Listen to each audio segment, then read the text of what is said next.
Bonjour et bienvenue dans le replay de ce webinaire sur l'implication des élèves dans la démarche ODD. Petite précision, il s'agit d'un replay qui est enregistré a posteriori en raison d'un petit bug technique qui fait que le webinaire qui a été animé initialement n'a pas été enregistré. Donc je vais vous présenter les parties théoriques, vous présenter un petit peu l'activité collaborative qui avait été proposée aux participants. Et puis, vous aurez du coup tous les éléments, les outils, etc., qui se réfèrent à ce webinaire. Ce webinaire s'organise en 5 grandes parties que je vais détailler juste ensuite, mais en introduction, pour les personnes qui ne connaîtraient pas encore bien le programme Éco-École, voici une petite présentation rapide. Le programme Éco-École, c'est un programme d'éducation au développement durable.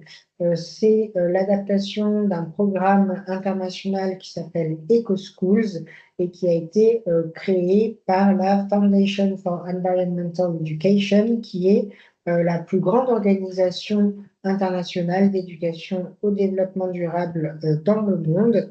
Il y a près de 50 000 établissements scolaires qui sont engagés dans le programme EcoSchools à l'international et donc plus d'1 million d'élèves qui sont concernés chaque année.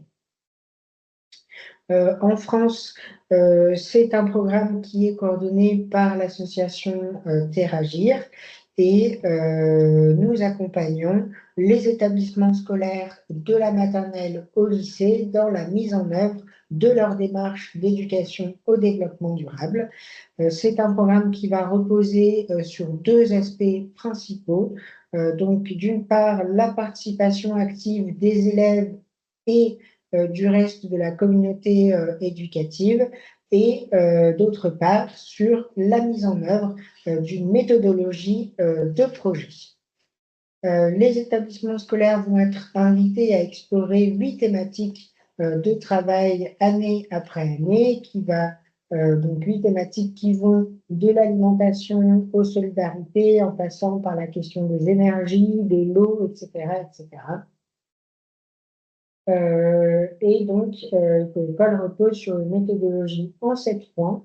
Aujourd'hui, ce webinaire est un petit peu particulier parce qu'il ne s'intéresse pas à un point particulier de la méthodologie, mais à une question qui va être vraiment transversale, qui va concerner chacun des points de la méthodologie, et donc sur la question de comment on peut s'assurer d'impliquer au mieux les élèves et comment on peut aussi adapter leur implication selon leur niveau. Évidemment, ce que je vais vous présenter va s'appuyer sur l'expertise du programme Éco-École et donc avec une vision très centrée sur la méthodologie Éco-École, mais c'est quelque chose qui peut être adaptable à toute démarche DDD et à tout projet, que ce soit un projet Éco-École, un projet 3D ou même des projets un peu plus spécifiques, par exemple le projet phare ou projet égalité filles-garçons, etc., qui relèvent également du développement durable. Et donc le sommaire, on va commencer par refaire un petit point sur le rôle des éco-délégués et des éco-volontaires. On va voir comment on va pouvoir impliquer les élèves à chaque étape du projet, donc en reprenant les différentes étapes méthodologiques Éco-École. Je vous présenterai l'activité d'échange de bonnes pratiques qui avait été proposée aux participants et que dont vous pouvez vous inspirer pour peut-être échanger avec vos collègues ou avec d'autres établissements scolaires si vous êtes en contact avec eux. Et puis, nous finirons par un partage d'exemples d'inspiration et un partage des différents outils et ressources qui sont à votre disposition pour favoriser au mieux l'implication de vos élèves. Et donc, pour commencer, quelles sont les 4 principales missions des éco-délégués? la première mission, ça va être de porter des projets à construire collectivement. Donc, les élèves, et notamment les éco-délégués, vont vraiment pouvoir être force de proposition en partageant leurs idées et leurs envies, en particulier sur la question des actions à mener. Ils vont pouvoir participer aux échanges et aux prises de décision sur le projet, donc notamment par exemple en participant à des réunions du comité de pilotage ou par des échanges en classe avec leurs enseignants. Leur deuxième mission, ça va être de jouer un rôle d'ambassadeur ou ambassadrice auprès du reste de l'établissement. Donc, ils vont représenter leurs camarades auprès des enseignants, du personnel de direction, des autres personnels, des instances décisionnaires. Mais ils peuvent aussi devenir en fait porte-parole du projet, donc porte-parole un petit peu de l'établissement, auprès d'interlocuteurs extérieurs. Donc, c'est eux qui vont pouvoir partager le projet auprès des parents d'élèves, de leur entourage. Ils vont pouvoir aussi faire le lien entre l'établissement et la collectivité. Donc, ça peut être eux, par exemple, qui vont aller interviewer le maire dans le cadre d'un diagnostic, qui vont aller demander des ressources à la collectivité, qui vont pouvoir présenter le projet lors des événements, etc., etc. Et enfin, ils vont pouvoir restituer les actions qui ont été menées, contribuer à leur évaluation et à leur valorisation.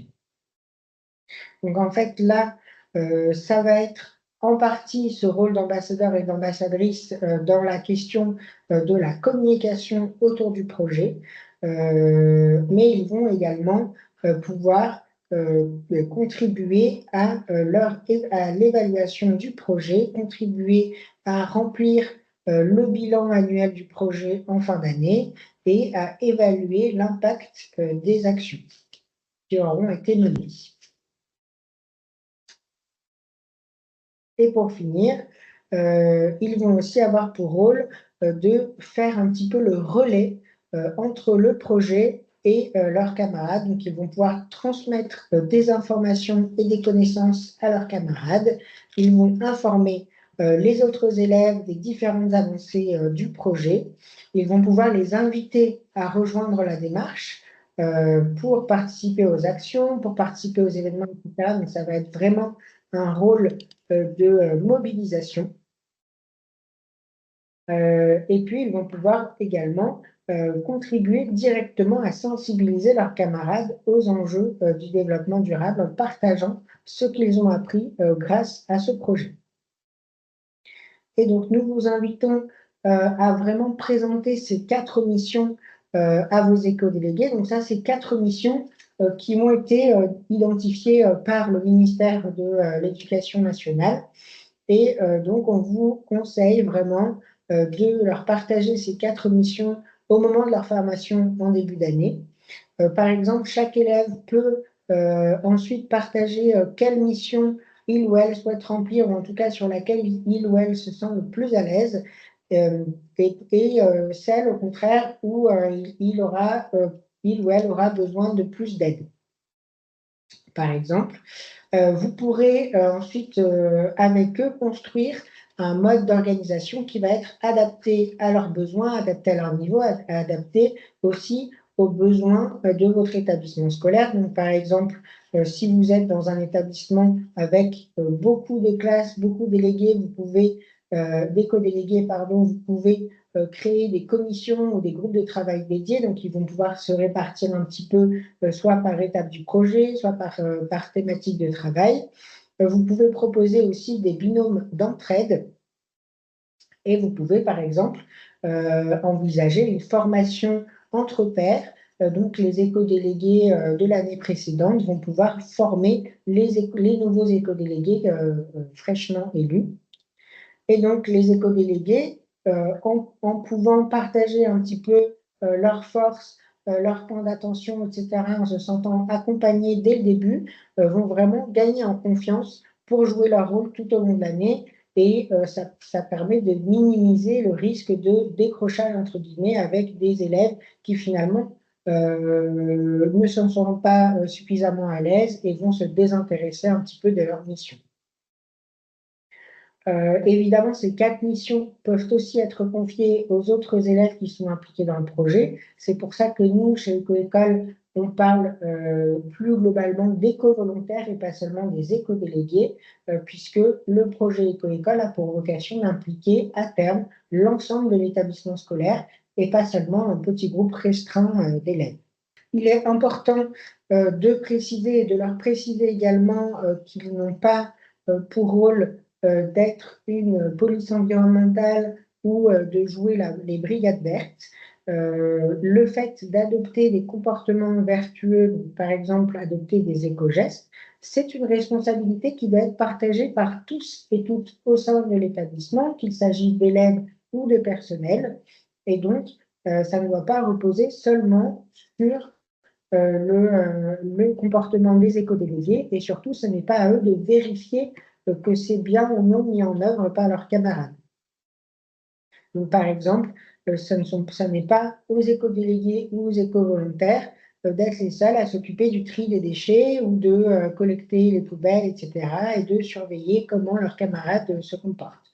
Donc là, il faut vraiment insister là-dessus, à la fois auprès de ces élèves éco-délégués et éco-volontaires, mais aussi de façon globale à l'ensemble des élèves de l'établissement pour éviter justement ce sentiment d'être un petit peu les seuls à avancer, les autres qui freinent un petit peu la démarche.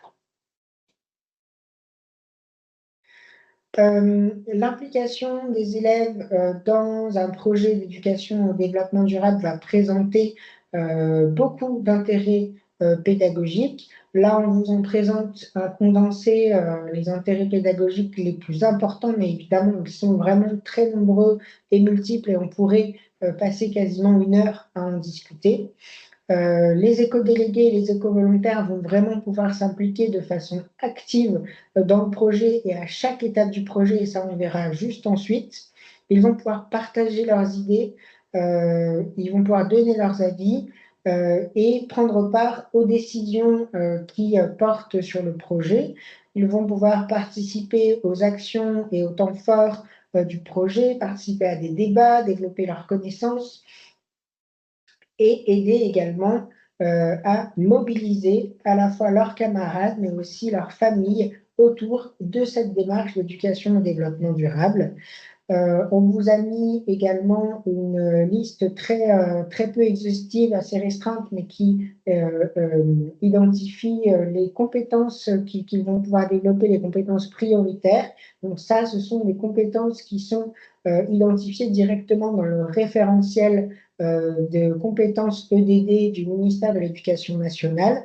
Et donc, grâce à ce projet d'éducation au développement durable, ils vont pouvoir développer leurs compétences d'expression orale et écrite, apprendre à argumenter et défendre leurs idées, mais également de partager ces idées de façon respectueuse, notamment avec des personnes avec lesquelles ils ou elles seraient en désaccord. Ça va les inciter également à s'impliquer dans un travail d'équipe, à contribuer à une démarche globale et à faire preuve d'esprit critique pour pouvoir appréhender le développement durable. Donc, comme à chaque fois, comme à chaque étape de la méthodologie, ce degré d'implication dans le projet va pouvoir être modulé en fonction du niveau des élèves, en fonction de leurs envies, de leurs capacités et du degré d'autonomie que vous pouvez leur confier.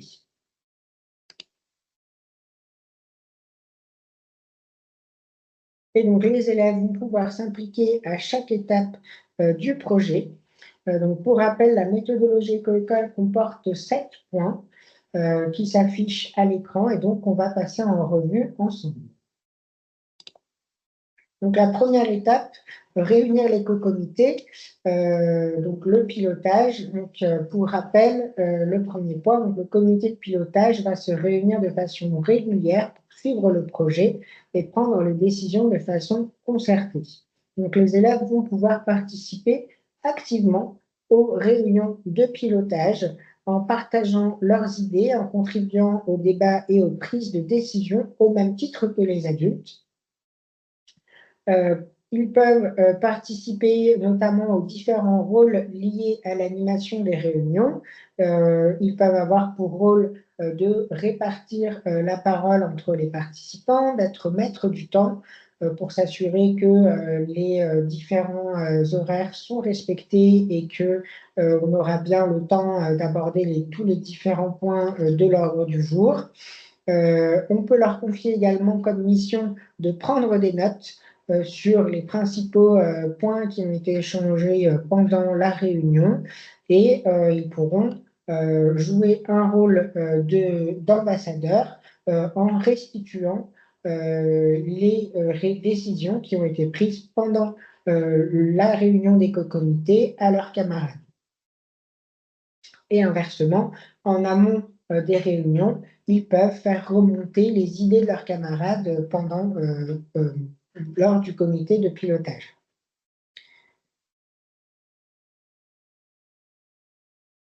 Et donc, pour les élèves de maternelle, c'est un petit peu spécifique, puisqu'on ne va pas exiger que les élèves de maternelle participent aux réunions des co-comités, d'autant plus que ces réunions ont souvent lieu en fin de journée après l'école. Et donc là, la participation peut être indirecte.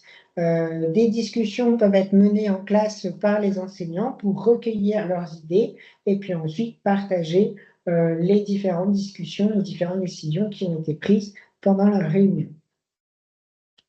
Et donc, ce qu'on vous conseille de faire, c'est de vraiment vous assurer que chaque élève qui participe à la réunion et qui souhaite s'exprimer puisse le faire. Vous pouvez notamment, par exemple, encourager les contributions écrites. Comme ça, les élèves qui sont les plus timides pourront aussi partager leurs idées si jamais ils ont un petit peu peur de s'exprimer à l'oral. Et donc, vous pouvez instaurer, par exemple, une boîte à idées, organiser des réunions un petit peu avec des méthodes d'animation de réunions un petit peu plus originales. Donc, par exemple, des réflexions un petit peu remue-ménage avec des post-it, des remplissages de tableaux, etc. À l'étape du diagnostic, les élèves peuvent participer de deux façons. Ils peuvent participer de façon dite passive. Donc là, ils peuvent être en fait les destinataires de certaines enquêtes. Donc, ils peuvent répondre à des questionnaires qui auront été créés par l'équipe enseignante. Ou alors, ils peuvent participer de façon plus active. Et donc là, ils vont contribuer directement, en tout cas mener directement les enquêtes sur le terrain en faisant des observations, en procédant à des mesures, en créant les questionnaires plutôt que de juste y répondre et en réalisant des interviews de personnes de l'établissement scolaire, etc. Ils peuvent aussi participer après l'étape des enquêtes à la formulation des constats et des pistes d'amélioration. Donc ça, si jamais ces termes vous sont encore inconnus, je vous invite à participer au webinaire dédié sur le diagnostic ou en tout cas de regarder le replay qui est également disponible sur la chaîne YouTube. Et donc au niveau du secondaire, les élèves peuvent même mener ces enquêtes en autonomie, en petits groupes, et donc ensuite avec une phase de restitution aux autres groupes. Comme conseil qu'on peut vous donner, ça va être d'inviter les élèves à proposer eux-mêmes les enquêtes et ils peuvent même remplir directement des fiches de compte-rendu d'enquête qui sont disponibles dans la boîte à outils et qui sont déclinées par niveau pour adapter le vocabulaire et les informations demandées au niveau des élèves. Le point suivant, c'est l'élaboration du plan d'action et la réalisation des actions. Donc là, les élèves éco-délégués et éco-volontaires vont pouvoir participer à l'élaboration du plan d'action. Ils et elles vont pouvoir participer au choix des actions à mettre en œuvre et réfléchir ensemble, et avec les adultes évidemment, aux modalités de leur mise en œuvre. Quand est-ce que ça sera réalisé, qui sera impliqué, de quoi ils vont avoir besoin, etc. Et donc, ensuite, les élèves qu'ils soient éco-délégués, éco-volontaires ou juste impliqués de façon ponctuelle sur une action, vont pouvoir participer à la réalisation d'une, plusieurs ou toutes les actions selon leur degré d'implication. Et donc, ça va vraiment être le moment phare du projet qui va permettre d'impliquer des élèves de différentes classes et de différents niveaux. Donc là, ce qu'on vous conseille de faire, c'est de vraiment vous assurer de recueillir les propositions des élèves pour qu'en fait, ils puissent mieux comprendre les actions qui vont être réalisées pour avoir ce sentiment un petit peu de satisfaction une fois que l'action est réalisée, de savoir que c'est une proposition qu'ils ont faite qui aura été retenue. Et dans le cas contraire, quand des propositions ne sont pas retenues, c'est extrêmement important d'expliquer aux élèves les raisons pour lesquelles cette action n'est pas réalisable, par exemple des contraintes financières, des contraintes humaines, ou par exemple de différer également. C'est possible de dire, voilà, pour cette année, ça sera un petit peu compliqué, mais peut-être que l'année prochaine, on garde l'idée sous le coude et puis on retentera à la rentrée pour voir si on a le temps. Et donc ça va permettre de vraiment contribuer à maintenir l'intérêt, l'engagement des élèves, puisque si vous zappez un petit peu cette phase d'explication, de refus de certaines propositions, ils vont se sentir un petit peu impuissants et se dire que c'est pas super de proposer et puis que rien ne soit retenu, ou qu'en tout cas ils ne sachent pas pourquoi telle ou telle idée n'a pas été réalisée.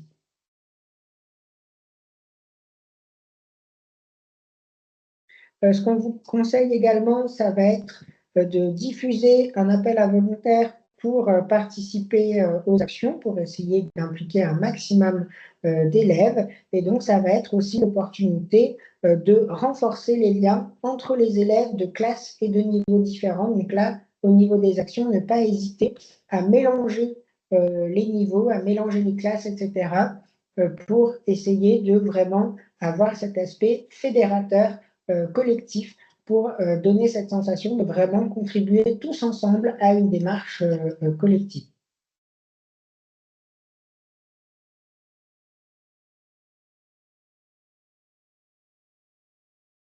Au niveau de la phase de l'évaluation, donc nous, on appelle chez Ecoécole l'évaluation des avancées, les élèves vont pouvoir contribuer à l'évaluation des actions.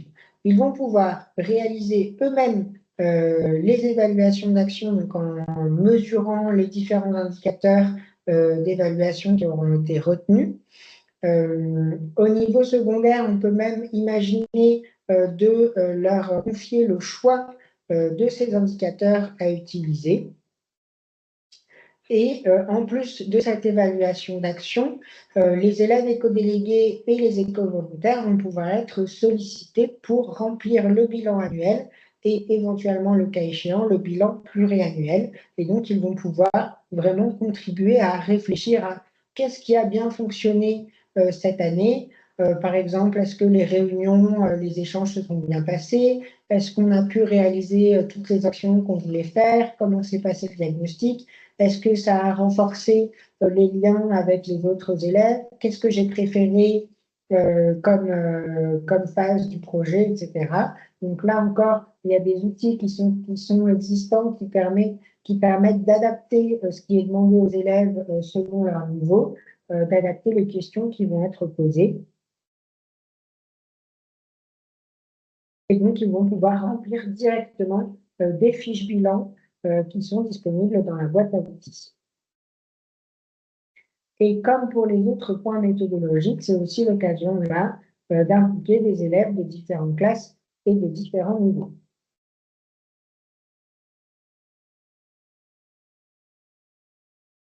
Alors, dans les classes, ce qui va pouvoir être fait pour créer des liens entre le projet et les disciplines, et donc notamment pour impliquer au maximum les élèves, ça va être d'adopter une approche globale pour vraiment encourager des liens entre les disciplines et faire travailler différentes classes ensemble. Donc vraiment encourager les échanges entre les classes de différents niveaux. Et vous pouvez également vous appuyer sur le référentiel de compétences pour renforcer l'EDD du ministère de l'Éducation nationale. Il y a notamment le Vademecum qui est extrêmement intéressant pour faire un petit peu le détail de ces différentes compétences à développer. Donc ça, je vous apprends rien, mais les enjeux du développement durable ont bien été intégrés dans l'ensemble des programmes scolaires. L'Éducation nationale insiste vraiment lourdement sur l'importance de décloisonner les disciplines. Donc chaque enseignement va vraiment pouvoir, en apportant son éclairage, sur le monde, questionner de façon spécifique les enjeux et les problématiques du développement durable. Et donc, tous ces différents éclairages sont complémentaires et vont pouvoir créer des ponts entre les disciplines et avec le projet et les différentes actions qui sont menées. Et donc, dans le cadre d'une démarche d'établissement d'éducation au développement durable, chaque enseignant est vraiment invité à réfléchir à la façon dont il ou elle peut y contribuer. Ça peut être de participer à des actions, ça peut être d'intégrer des réflexions, des séances de travail en lien avec l'éducation au développement durable, etc. Et donc, par exemple, ça peut être pour les enseignants et les enseignantes de faire un focus sur la thématique principale de l'année. Donc, de faire, par exemple, si vous avez choisi la thématique déchets, ben voilà, en maths, ça peut être de faire des calculs dans le cadre du diagnostic ou de l'évaluation sur la quantité, le volume de déchets qui est jeté chaque semaine, etc. Donc, vraiment de utiliser le projet pour nourrir les disciplines et inversement d'utiliser les disciplines pour nourrir le projet. Ça va être aussi l'occasion de pouvoir faire des liens avec les différentes actions qui sont réalisées, avec les actions de communication ou encore avec l'évaluation du projet. Donc, par exemple, les liens avec les actions réalisées, si vous travaillez sur la thématique de la biodiversité, ben, ils sont peut-être faits en priorité avec des cours de biologie, de sciences et vie de la Terre. Les liens avec les communications, ce sera sans doute plus avec les cours de français pour l'expression orale, l'expression écrite, même les cours de langue étrangère. On a dans certains dossiers, par exemple, des présentations de communication en anglais, en espagnol, etc., des exposés qui peuvent être réalisés.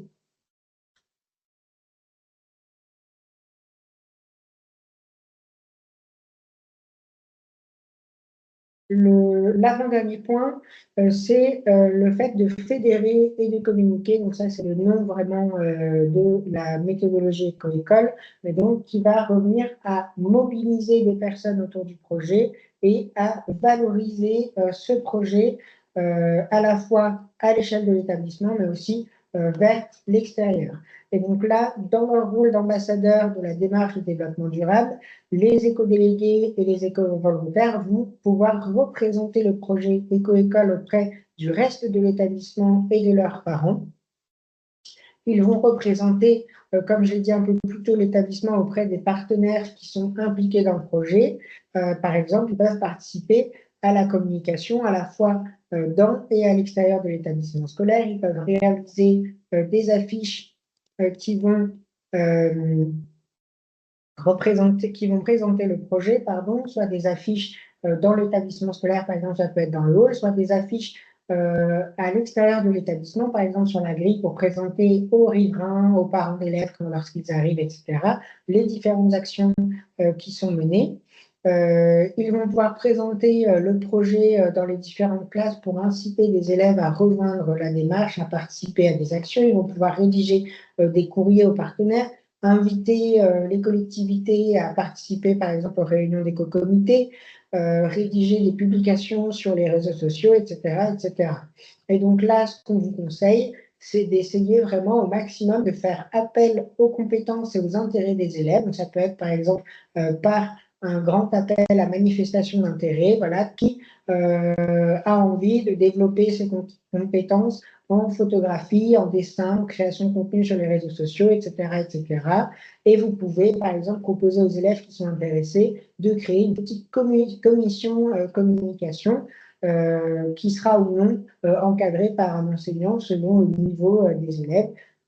Pour le nouveau lycée, par exemple, on peut très bien imaginer qu'il s'organise de façon un petit peu autonome avec une supervision minime d'un enseignant. Et donc, non seulement de faire appel aux compétences et aux intérêts des élèves qui sont déjà existants, mais de leur proposer de se former pour approfondir ses compétences pour qu'ils repartent aussi en ayant appris de nouvelles choses, donc développer leurs compétences numériques, compétences photographiques, compétences en création de contenu, etc.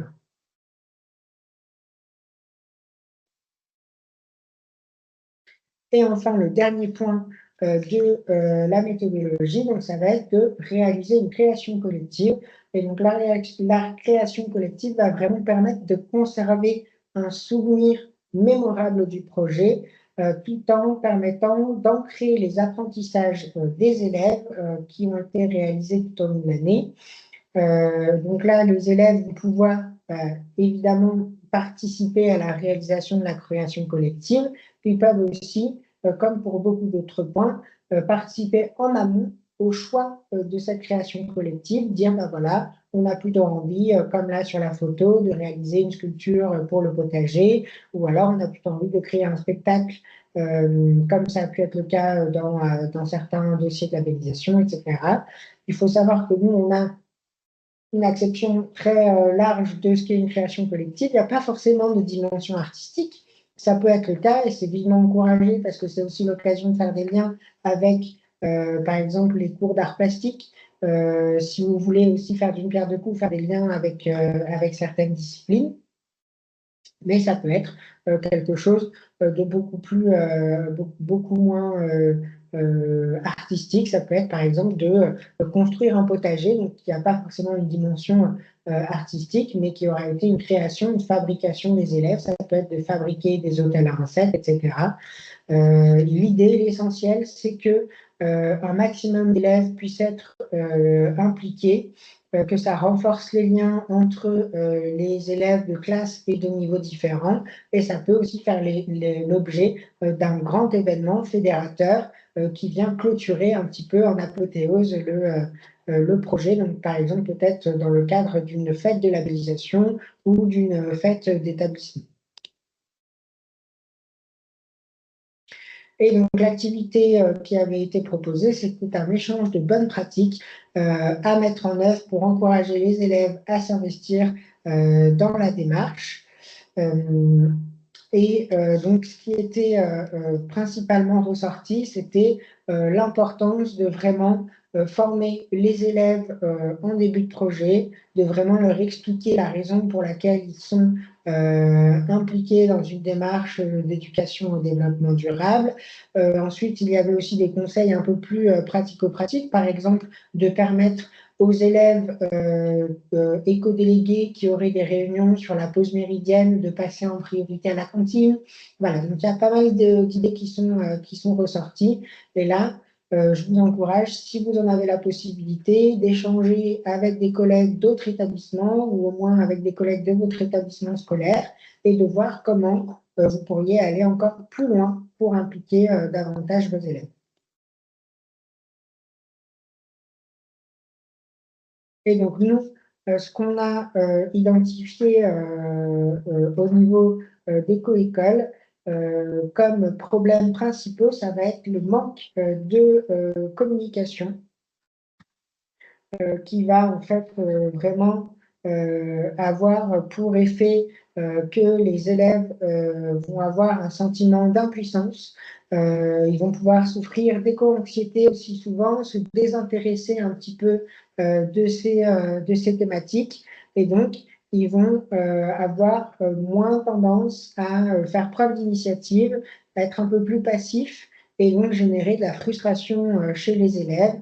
Et donc, pour répondre à ce manque de motivation, on vous conseille d'adopter une posture positive qui est tournée vers l'avenir. Et donc, quand je dis on, c'est éco-école évidemment, mais c'est quelque chose qui est partagé et qui est recommandé par à nouveau le ministère de l'Éducation nationale dans son vademecum. Et donc, de vraiment adopter une conception positive et prospective des questions de développement durable. L'idée, c'est pas de minimiser les enjeux existants, qui peuvent effectivement être impressionnants et faire un peu peur, mais il faut à tout prix éviter une vision catastrophique du futur. Au contraire, on va recommander d'adopter une démarche qui va être tournée vers l'avenir, et donc les élèves pourront donner un sens au monde dans lequel ils vont vivre et disposer de clés pour contribuer à le transformer. L'autre conseil qu'on donne aussi, c'est d'offrir des espaces d'expression aux élèves, créer des espaces d'échange et de discussion pour inviter les élèves, qu'ils soient éco-délégués ou non, à s'exprimer sur les sujets qui les intéressent, à pouvoir partager leurs sources d'inquiétude, à pouvoir réfléchir ensemble à des solutions, partager des nouvelles inspirantes, etc. Et donc, il faut aussi, et ça je l'ai mentionné plusieurs fois, mais s'assurer que leurs propositions vont bien être prises en compte, prendre le soin et le temps d'expliquer pourquoi certaines propositions ne sont pas retenues, afin qu'ils sachent que leur avis compte, et donc d'anticiper ce manque de motivation, cette frustration qui pourrait résulter d'un manque d'explication. Ce manque de motivation va souvent être causé également par un manque d'information en amont. Donc le manque d'information, il peut être double. D'une part, il est possible que les élèves ne soient pas suffisamment informés et sensibilisés sur les enjeux du développement durable, donc ils peuvent avoir du mal à comprendre en fait en quoi ça les concerne, pourquoi ce serait à eux d'agir. Et puis, une fois qu'ils ont compris justement pourquoi agir, des fois, ils n'arrivent pas à comprendre ou à savoir comment agir et se sentir un petit peu impuissants face aux enjeux qui leur sont présentés. Et ça peut aussi être renforcé par le fait que les éco-délégués et les éco-volontaires à qui on n'a pas bien expliqué leur rôle, leur mission, les limites de leur mission, vont avoir du mal à comprendre ce qu'ils peuvent faire ou ne pas faire en tant qu'éco-délégués et ce qui est attendu d'eux. Et donc là, ce qui est très important, ça va être d'expliquer la démarche d'éducation au développement durable, d'expliquer les étapes de la méthodologie éco-école à vos élèves, ou en tout cas les étapes du projet, de vraiment prendre le temps de les sensibiliser aux enjeux. Donc là, par exemple, vous pouvez utiliser des outils proposés par Éco-École, notamment vous pouvez utiliser le moyen du photolangage. Donc on a un guide qui s'appelle En route vers 2030, qui propose en première activité une découverte des objectifs de développement durable par le photolangage, qui permet d'aborder ce sujet de façon un petit peu ludique et originale. Et donc, ça va être aussi l'occasion d'expliquer aux élèves comment ils et elles vont pouvoir contribuer à répondre à ces différents enjeux, et donc bien prendre le temps de leur expliquer précisément la façon dont eux et elles, en tant qu'éco-délégués, peuvent s'appliquer à chaque étape du projet dans l'établissement scolaire. Et enfin, on vous conseille évidemment de vraiment former vos éco-délégués et vos éco-volontaires. Cette formation peut être animée par une personne référente de l'établissement, ça peut être un intervenant extérieur, par exemple une association d'éducation à l'environnement, une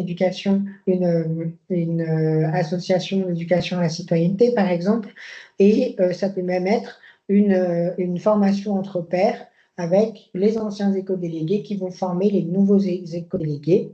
Et vous pouvez vous appuyer pour cela sur certaines ressources qui seront présentées dans la partie des outils.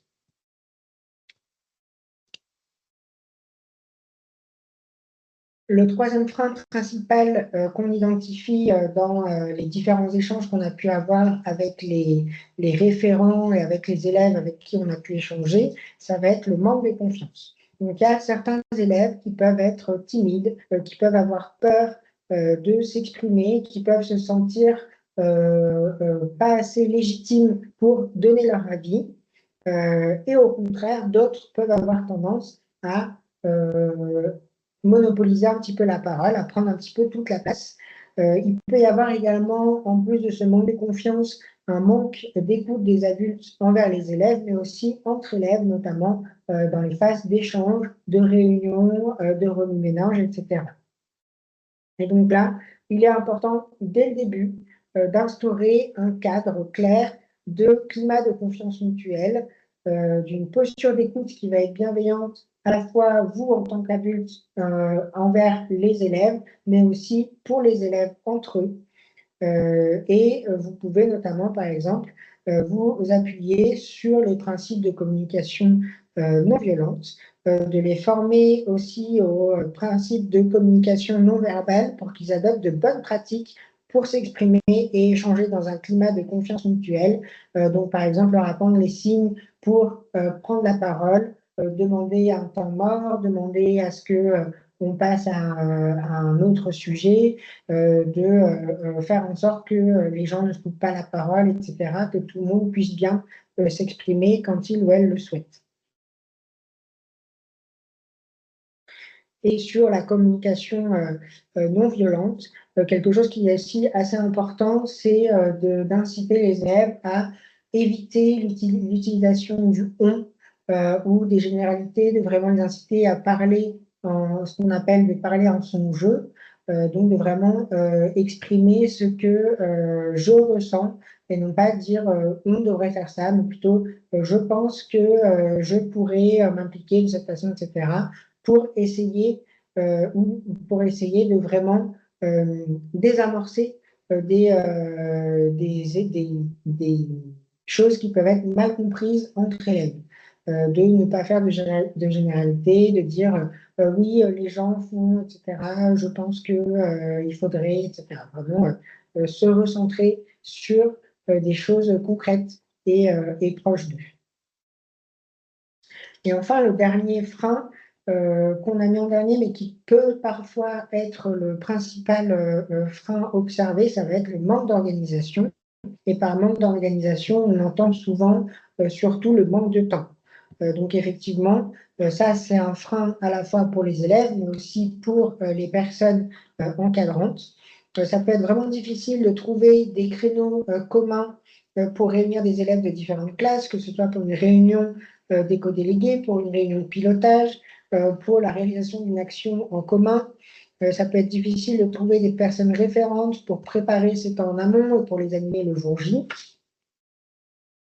Et donc pour cela, pour les élèves du secondaire, on va vous inviter vraiment à leur confier davantage de responsabilités, à les inviter à mener un projet en autonomie. Par exemple, vous pouvez leur confier la préparation d'un événement, d'une action, d'une communication, et en jouant seulement là un rôle de facilitateur ou de médiateur, de supervision un petit peu relâché. Pour les niveaux inférieurs, évidemment, là, vous aurez besoin d'être davantage en accompagnement actif. Vous pouvez constituer des groupes de travail. Donc, si vous êtes dans un très grand établissement scolaire et que c'est vraiment difficile de réunir 50 éco-délégués sur la pause méridienne, à ce moment-là, vous pouvez créer des groupes de travail, soit par niveau, par exemple, tous les éco-délégués de 6e, de 5e, etc., ont chacun leur jour, leur moment dédié, ou au contraire, mélanger les classes et faire selon les disponibilités, les agendas de chacun. Et donc, ne pas hésiter effectivement à les réunir en ce groupe comme ça, à constituer des commissions de travail plus spécifiques. Donc, comme je l'ai cité tout à l'heure, peut-être une commission de travail sur toutes les questions de communication, d'organisation d'événements, de rédaction de publications. Par exemple, une petite commission pour un journal de l'établissement. Ça peut être les élèves qui participent aux réunions de pilotage ne vont pas participer à d'autres réunions parce qu'ils se sont déjà impliqués à ce stade-là, etc. Donc là, c'est vraiment modulable, mais donc de vraiment essayer de vous adapter au mieux aux contraintes de votre établissement.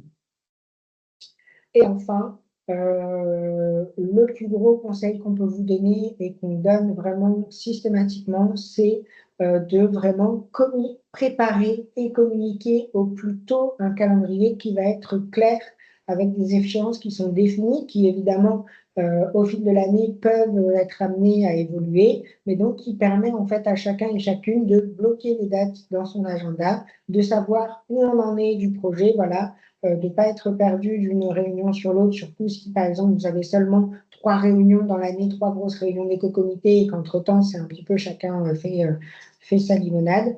Donc, de vraiment pas hésiter à bien communiquer en amont, de pas hésiter à vraiment faire le point de façon régulière avec les élèves pour adapter ce qui avait été prévu au début de l'année. Donc, si jamais il y a des élèves qui s'étaient engagés à réaliser certaines choses et qui finalement n'ont pas le temps, n'ont pas l'envie, etc., de vraiment anticiper au maximum pour pas que des élèves se sentent submergés et que ensuite ils abandonnent leur rôle d'éco-comité, d'essayer de faire en sorte qu'aucun élève ne se retrouve isolé ou en difficulté. Donc peut-être aussi la possibilité de les faire travailler en binôme. Donc, souvent, il y a 2 éco-délégués par classe, donc vraiment s'assurer qu'il n'y ait jamais un éco-délégué qui s'engage sur une tâche tout seul. Vraiment essayer de faire en sorte qu'il y en ait au moins 2 pour qu'ils puissent s'entraider.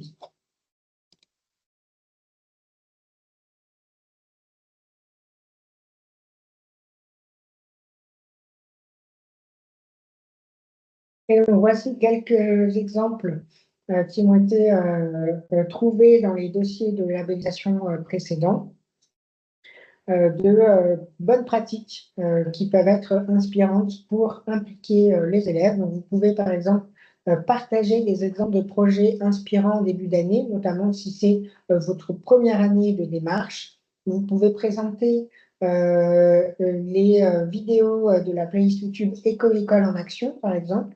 Vous pouvez également demander à votre référent Éco-École ou à votre structure relais locale des exemples de projets à partager. Et si jamais vous n'êtes pas dans votre première année de labellisation, vous pouvez présenter les actions qui ont été réalisées les années précédentes. Et cette présentation peut être faite par les éco-délégués qui étaient concernés l'année précédente. Vous pouvez installer une boîte à outils pour recueillir les idées de tous les élèves et ou des adultes et faire relever régulièrement son contenu par les éco-délégués et ensuite discuter des différentes idées au cours des réunions d'éco-délégués. Vous pouvez mener des actions d'envergure, vraiment par exemple organiser un événement ou une action à l'échelle de tout l'établissement, une exposition, une journée ou une semaine thématique. Ce qui marche aussi très bien, ça va être d'organiser des défis collectifs ou des défis par classe. Par exemple, il y a tous les défis de Ma Petite Planète qui peuvent être extrêmement intéressants et fédérateurs pour organiser votre projet EDD. Et enfin, de pouvoir valoriser l'engagement des élèves, de leur dédier certains espaces ou au moins certains créneaux, donc des clubs éco-délégués, un coin nature, organiser des visites, des sorties qui sont réservées aux éco-délégués pour vraiment valoriser leur engagement. Vous pouvez aussi présenter les actions qui sont menées au moyen d'affichage sur les réseaux sociaux, dans des lettres d'information, dans des passages dans les classes, etc. Je l'ai mentionné tout à l'heure, le fait de éventuellement leur confier un pass prioritaire à la cantine pour qu'ils puissent assister à leur réunion d'éco-délégués si besoin. Et donc, pour finir, les outils et les ressources qui sont à votre disposition. Nous avons 2 fiches sur les éco-délégués. Donc, il y a une fiche qui est destinée directement aux élèves qui s'appelle Élu éco-délégué et après et qui est déclinée en 3 niveaux, maternelle, élémentaire et secondaire, et qui vient réexpliquer en quelques mots la façon dont chaque élève nouvellement élu éco-délégué peut s'impliquer à chaque étape du projet. Et ensuite, on a également une fiche qui est destinée, elle, aux enseignants et qui s'appelle Organiser l'élection des éco-délégués dans mon établissement scolaire et qui, comme son nom l'indique, vous aide à organiser cette élection si jamais vous avez des difficultés à la mettre en place. Un autre outil qui peut être vraiment intéressant pour faire découvrir la méthode, pour faire découvrir la démarche ODD, notamment la démarche éco-école, ça va être le jeu coopératif éco-école qui va vous permettre de faire découvrir de manière ludique les étapes d'un projet de développement durable. Les joueurs vont former en fait l'éco-comité, donc le comité de pilotage, et ils vont pouvoir, au fil des différentes cases, prendre des décisions pour monter un projet qui a du sens. C'est un jeu coopératif qui est destiné aux élèves. Il me semble que c'est à partir de 8 ans. Et donc, il y a trois thématiques qui ont été déclinées à l'heure actuelle. Donc, la thématique alimentation, la thématique biodiversité et la thématique solidarité. Vous avez le petit QR code en bas à droite si jamais vous voulez commander votre exemplaire. On en a un certain nombre en stock. Comme autre outil de nos partenaires, vous avez un guide pour une formation transmission entre éco-délégués qui a été créé par l'association Ecofil, qui est extrêmement qualitative et qui permet d'organiser cette formation entre pairs. Vous avez également des guides du ministère de l'Éducation nationale pour les éco-délégués et pour les personnels enseignants, donc le guide du professeur et le guide de l'élève.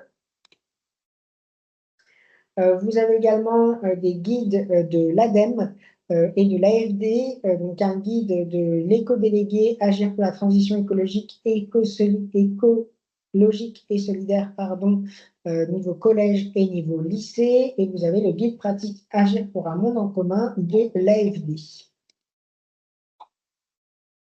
Voilà, je vous remercie d'avoir visionné ce replay.